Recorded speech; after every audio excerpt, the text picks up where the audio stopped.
Hvað myndirðu segja að væri best við að vera tónlistarmaður? Þetta góð spurning. Þegar ég var krakki þá langaði mig að gera þetta. Mér langaði að vera í hljómsveit. Og svo fóru efnin að koma. Hassið og... Varstu að fá þeirra? Já, það voru stónd í mörg ár. Það var einasta dag.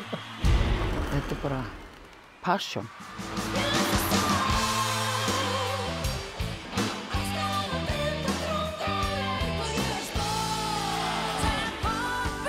Þetta springur allt út, mér verður ekki að plata mig, sko. Veist, fólk var horfandi á mig. Ég hef ekki farið í sund síðan leikum við.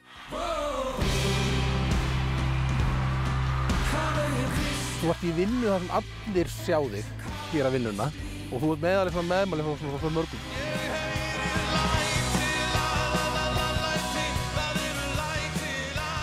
Fræðinni fylgir ábyrgðandi. Já. Þú verður aðeins að hugsa um það. Það fer ég ekki að því, eða? Já, ég veit það ekki.